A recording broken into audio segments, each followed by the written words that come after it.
Hello everyone, আজকের ভিডিওতে এই গাছটা দেখিয়েই শুরু করলাম।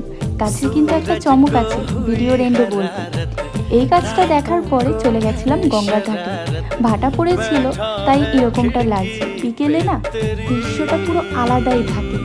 আমি আর আমার বান্ধবী এরকম বসেছিলাম, তাই ভাবলাম একটা ছোট্ট ক্লিপ নিয়ে নিই। আমরা মাঝে মাঝেই যাই, আমাদের আজকে ম্যাচিং ম্যাচিং হয়ে গেছিল। ও লাল পরেছিল, আমিও লাল পরেছিলাম।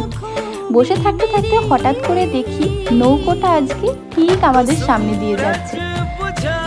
সবসময় এরকম সামনে দিয়ে যায় না, মানে রাস্তাটা আলাদা থাকে, যেহেতু ভাটা পড়েছে তাই এইভাবে যাচ্ছে। দেখতে সত্যিই ভালো লাগছিল। বাড়ি এসে তো পুরো চমকে গেছি। দেখলাম চিকেন রান্না হচ্ছে, চিকেন রোস্ট আর বাসন্তী পোলাও। রান্না হওয়ার পর কিছুটা এরকম লাগছিল, আমি আর দিদিরা সবাই মিলে খুব মজা করে। গাছটা দেখিয়েছিলাম, এটা কিন্তু সেই গাছটা। রাতে কিন্তু ফুলের কালার চেঞ্জ হয়ে যায়। এই ক্লিপটা রাত 11টার সময় না, কি দারুণ